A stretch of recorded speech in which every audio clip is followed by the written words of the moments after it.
इस वीडियो में हम देखने वाले हैं यूनिट 8 सिक्योरिटी एंड प्रोटेक्शन, जिसका वेटेज है 7%। तो स्टार्ट करते हैं यूनिट 8। ओके, तो ये चैप्टर में हम कुछ नए टॉपिक्स देखने वाले हैं और पहला टॉपिक है हमारा डिज़ाइन प्रिंसिपल ऑफ सिक्योरिटी। ये जो है एग्ज़ाम में पूछा जा चुका है एक बार, ठीक है। Design principle of OS security, short note. तो स्टार्ट करते हैं डिज़ाइन प्रिंसिपल्स ऑफ सिक्योरिटी। तो इसमें हमारा पहला प्रिंसिपल है प्रिंसिपल ऑफ लीस्ट प्रिविलेज, या फिर आप इस तरह से भी समझ सकते हो principle of least permissions.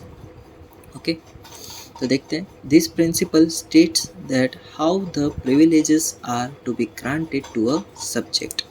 A subject should be given only those privilege that it requires for a completing task. ठीक है, अगर कोई प्रोसेस है तो आपको उसको उतने ही प्रिविलेज या फिर रिसोर्स देने हैं जो उसे ज़रूर हो।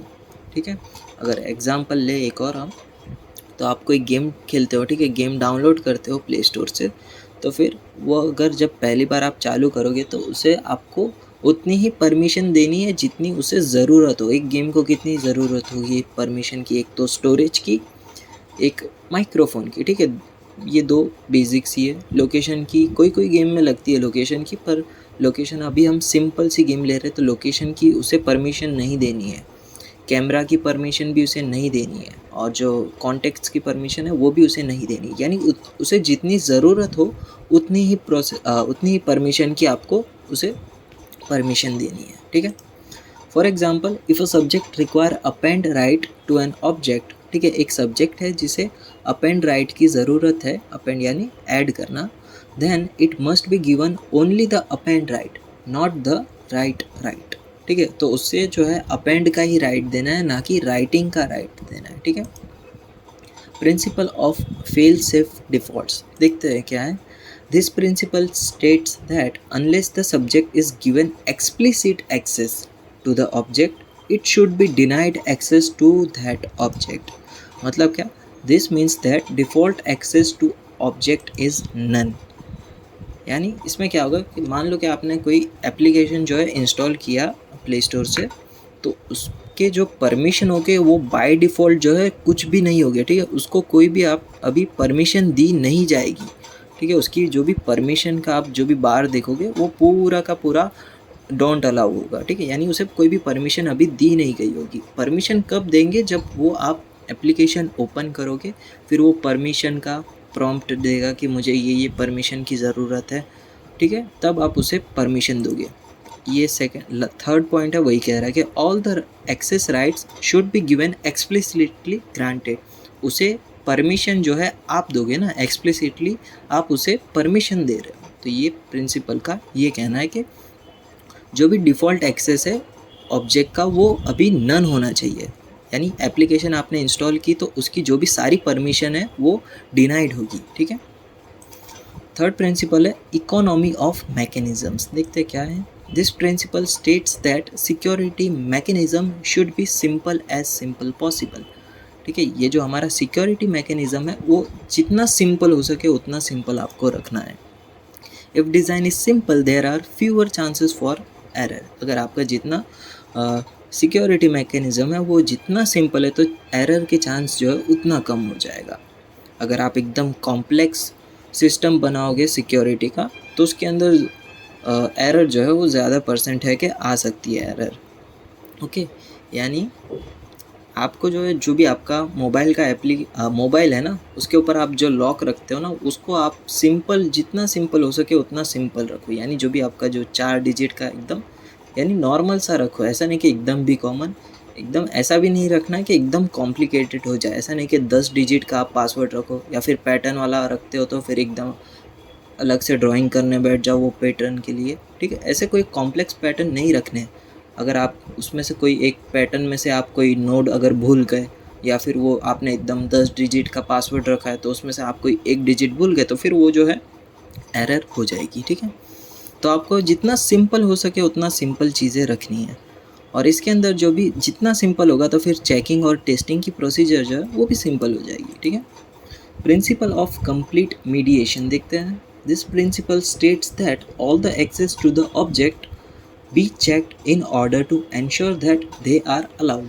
ठीक है, इसके लिए अगर एग्जाम्पल ले, अगर आप कोई भी एग्ज़ाम देने जाओगे तो उसके अंदर जो चीज़ें अलाउड होगी वही आप ले जा सकते हो ना। ऐसा तो नहीं कि आप जो है बैग भी उस एग्ज़ाम में ले जाओगे, नहीं ना। आपको जो जो चीज़ें जैसे कि पेन, पेंसिल, जो भी आपका कंपास है, कैलकुलेटर है, हॉल टिकट है, वो चीज़ें आप ले जा सकते हो। ऐसा नहीं ना कि मोबाइल लेके बैठ गए आप, लैपटॉप लेके बैठ गए, ऐसा नहीं है। ठीक है, जो चीज़ अलाउड होगी वही चीज़ आप ले जा सकते हो। मतलब व्हेनेवर अ सब, ठीक है, एग्जांपल है ये, whenever a subject attempt to read an object the operating system mediate the action. ठीक है, अभी यहाँ पे एक सब्जेक्ट जो है एक ऑब्जेक्ट रीड करने का अटेम्प्ट कर रहा है, तो अब क्या करेगा ऑपरेटिंग सिस्टम, एक्शन लेगा। पहले तो वो ये चेक करेगा कि ये सब्जेक्ट जो है उस ऑब्जेक्ट को एक्सेस करने के लिए अलाउड है या नहीं।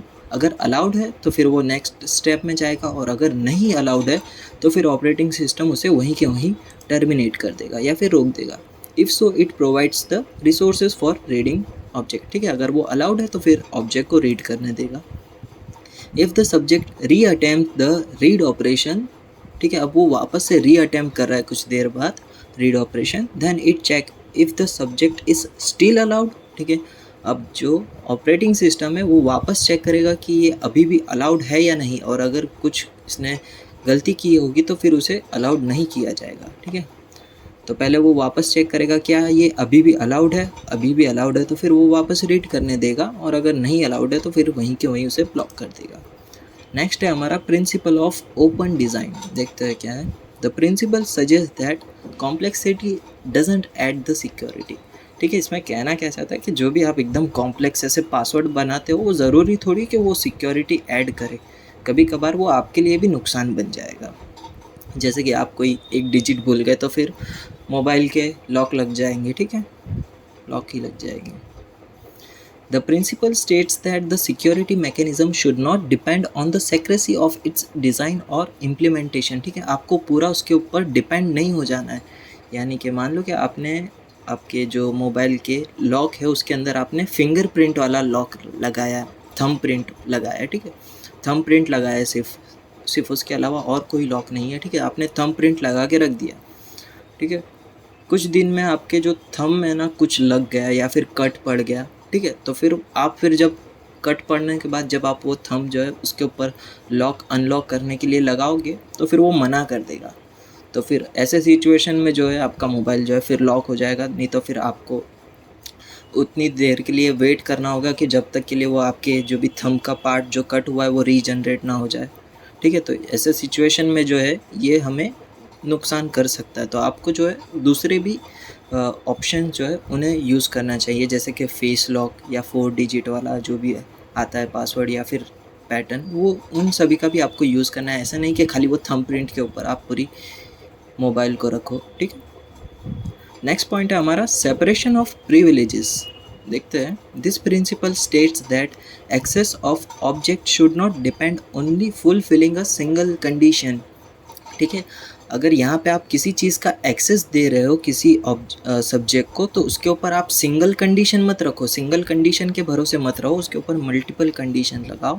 मल्टीपल कंडीशन यानी आपने एकदम मस्त एग्जांपल देखा ही होगा, गूगल अकाउंट जब भी आप लॉगिन करते हो तो उसके अंदर क्या रहता है कि आप आईडी पासवर्ड डालते हो तो फिर लॉगिन हो जाता है। यहाँ पे तो इन्होंने सिंगल कंडीशन लगाई है, पर जब आप 2 फैक्टर लगाओगे, 2 फैक्टर ऑथेंटिकेशन जब आप ऑन कर दोगे तो आपको जो है पहले आईडी पासवर्ड मांगेगा, फिर जो भी आपका वो उसमें ईमेल है या फिर मोबाइल नंबर है उसके ऊपर OTP आएगा। और अगर वो वाला सिस्टम भी नहीं रखा है तो आपके ऊपर जो है एक 3 ऐसे सर्कल करके अंदर कुछ डिजिट लिखे होंगे, उसमें से सेम डिजिट जो है आपको वो सेकेंड डिवाइस पे से जहाँ से आप लॉगिन कर रहे हो उसमें वो सेम नंबर को आपको टैप करना होगा। तो मतलब ये है कि आपको ये सिंगल कंडीशन के ऊपर नहीं रहना है, मल्टीपल कंडीशंस लगाओ। ठीक है, बात समझ में आ गई ये भी। नेक्स्ट है हमारा least common mechanism.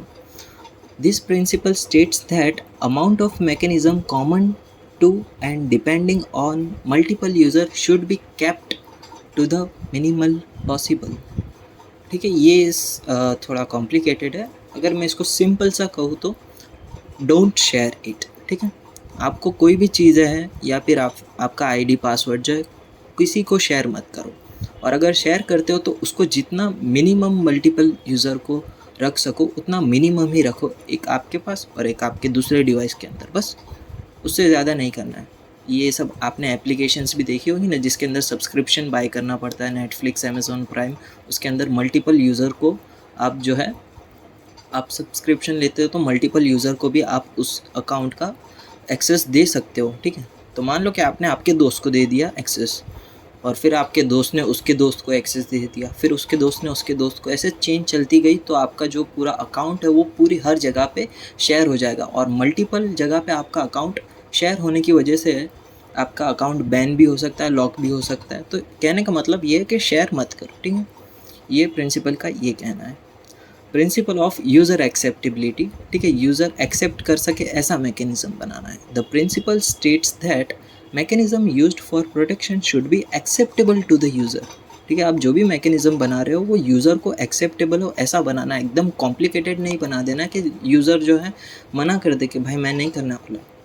And should not be easy to should be easy to use, और ईजी होना चाहिए तो ही यूज़र करेगा ना, otherwise user may feel a burden to follow the protection protocol और मैकेनिज्म, ठीक है। तो अगर कॉम्प्लिकेटेड रखोगे तो यूज़र को ही ऐसा बर्डन जैसा लगेगा ना। तो इसके लिए आपको क्या करना है, एकदम इजी रखना है, ताकि जो यूज़र है वो उसे समझ सके और एक्सेप्टेबल हो यूज़र को, उस तरह से आपको मैकेनिज़्म या फिर प्रोटोकॉल जो है वो बनाना है, ठीक है। तो यहाँ तक रखते हैं।